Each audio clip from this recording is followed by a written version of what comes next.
1914.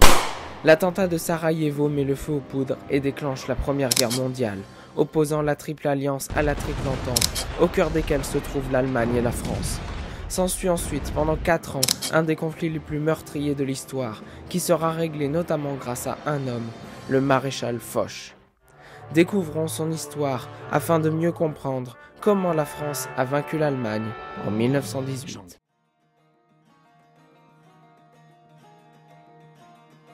Ferdinand Foch naît dans une famille bourgeoise catholique à Tarbes. Il est le fils de Bertrand Jules Napoléon Foch et de Marie-Sophie Jacqueline Dupré. Son père est précepteur. Au gré des affectations administratives de son père, il effectue sa scolarité à Tarbes, puis à Lyon. Il fréquente les collèges jésuites de Saint-Michel à Saint-Étienne et Saint-Clément de Metz. Il est évacué de ce dernier établissement pendant la guerre de 1870, le collège étant occupé par un bataillon de Poméraniens. Il s'engage au 4e régiment d'infanterie qui ne combat pas. Après la guerre, il passe les concours d'entrée aux grandes écoles scientifiques à Nancy et en novembre 1871 intègre l'école polytechnique.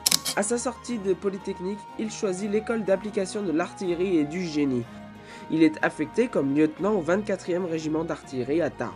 En 1883, Ferdinand Foch épouse Julie Bienvenu, une petite cousine de Fulgence Bienvenu, un grand homme qui dirigea la construction du métro parisien. La vie de Fulgence Bienvenu est extrêmement intéressante. N'hésitez pas à me dire dans les commentaires si vous souhaiteriez avoir une vidéo à son sujet. Mais bref, revenons à Foch. Il entre à l'école supérieure militaire comme élève en 1885. Au terme de ses 2 années d'enseignement, il effectue un stage de 3 mois au sein de l'état-major de l'armée de terre, puis est affecté, toujours en tant que stagiaire, au 16e corps d'armée pendant 3 ans jusqu'en 1890. Après avoir été affecté au 3e bureau de l'état-major, il devient ensuite professeur adjoint à l'école supérieure militaire entre 1895 et 1901. Il y est professeur d'histoire militaire, de stratégie et tactique générale et devient l'un des théoriciens français de l'offensive. Il se fait connaître par ses analyses critiques de la guerre franco-allemande de 1870 et des guerres napoléoniennes. Il poursuit son ascension dans l'armée. Promu lieutenant-colonel en 1898, il est nommé colonel en 1903, puis général de brigade en 1907. Nommé par Georges Clemenceau à la tête de l'école de guerre en octobre 1908 grâce à l'intervention du commandant Mordac, il y reste jusqu'en août 1911. Il devient général de division cette même année, puis en 1913, général commandant de corps d'armée. Sa carrière se fait dans un contexte politique marquant. L'affaire Dreyfus, dont j'ai réalisé une vidéo, je vous invite à aller la voir. L'affaire des fiches, une affaire politique concernant le fichage politique et religieux dans l'armée française. La loi de séparation de l'Église et de l'État en 1905. Tout cela constitue autant d'événements pouvant obscurcir l'avenir de Foch. Si Georges Clemenceau moque ceux qu'il appelle les généraux de jésuitière, il empêche Foch, qu'il fait mander lors de la Grande Guerre, d'interrompre sa messe quotidienne pour le rejoindre. Voyons maintenant un grand aspect de la vie de Foch, sa carrière durant la Première Guerre mondiale. Le 14 août 1914, alors que se prépare la bataille de Lorraine, son corps avance vers la ligne Sarrebourg-Morhange, subissant de lourdes pertes. Tenant toujours de l'offensive, il est surpris par l'ordre de retrait général prescrit en milieu de matinée, le 20 août, par le général de Castelnau. Mais de violents feux d'artillerie lourde, la contre-attaque allemande, l'échec du 15e corps à sa droite, enfin, l'ordre exprès de repli expédié au 20e corps à 21h45 par le général de Castelnau le contraignent à son tour à la retraite, ce qui va coûter la vie à 5000 hommes.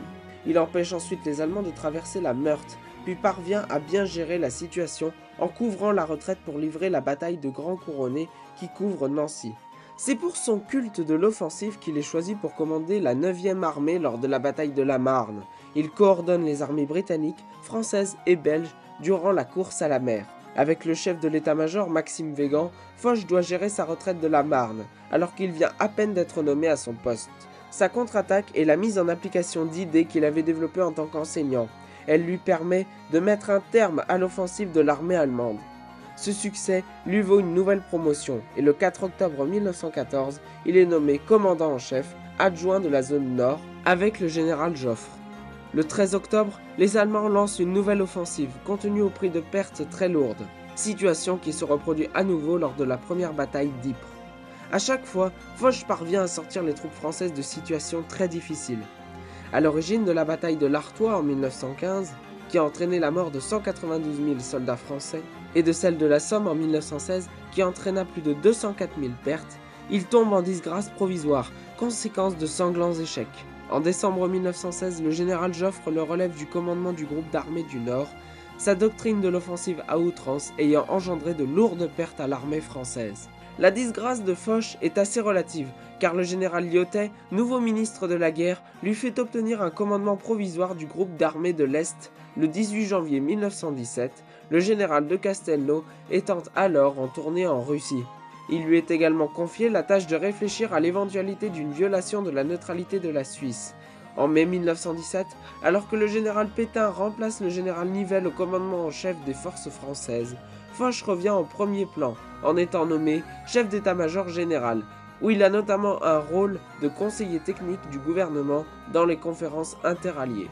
Le 22 août 1917 se tient la première séance de la commission d'enquête, chargée d'étudier les conditions dans lesquelles s'est effectuée l'offensive de la région de l'Aisne du 16 au 23 avril 1917, appelée aussi la bataille du chemin des Dames, et de déterminer le rôle des généraux qui ont exercé le commandement dans cette offensive.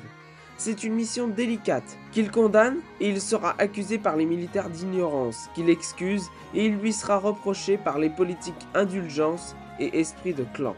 Foch est ensuite envoyé en Italie pour rétablir la situation après le désastre de la bataille de Caporetto, une bataille contre les Italiens menée par les Allemands.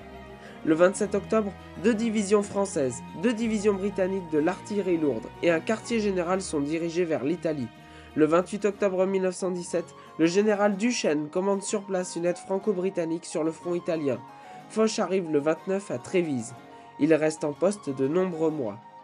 Le 7 novembre, le Conseil suprême de guerre, où chaque pays est représenté par le chef de son gouvernement et un membre de celui-ci, est instauré en vue d'assurer une meilleure coordination de l'action militaire sur le front occidental et de veiller à la conduite générale de la guerre.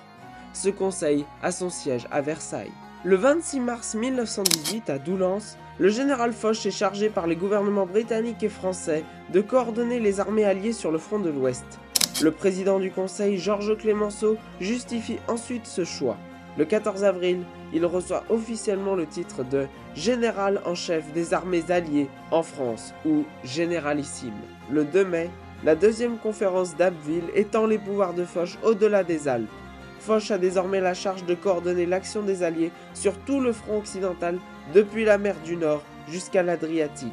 Bien que surpris par l'offensive allemande au chemin des Dames, il parvient à bloquer les dernières offensives allemandes de l'année 1918.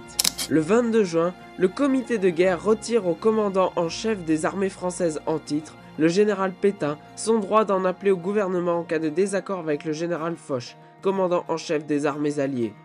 Les refus de Pétain d'appliquer les directives de Foch mettaient en péril l'action militaire des Alliés et les relations avec la Grande-Bretagne. Foch cumule désormais les fonctions de commandant en chef des armées françaises et alliées. Le 18 juillet, coupant court à une offensive allemande apparemment victorieuse en Champagne, il lance les chars de Mangin à l'attaque dans la forêt de Villers-Cotterêts. La surprise est totale. Menacés d'encerclement, les Allemands battent en retraite dans une grande confusion. C'est le tournant de la guerre, car le ressort allemand est désormais cassé et l'ennemi ne cessera de reculer à partir de cette date. Par décret du 7 août 1918, Foch est élevé à la dignité de maréchal de France, et c'est avec cette distinction qu'il planifie et mène l'offensive générale qui va forcer l'Allemagne à demander et signer l'armistice le 11 novembre 1918. Il préside la délégation alliée qui reçoit les plénipotentiaires allemands et signe l'armistice de 1918, conclu dans la clairière de Rotonde. Le jour même de l'armistice, il est nommé à l'Académie des sciences, et 10 jours plus tard, il est élu à l'Académie française. Dès janvier 1919, une conférence internationale réunit à Paris les États vainqueurs pour préparer les traités de paix, sans la présence de représentants des pays vaincus.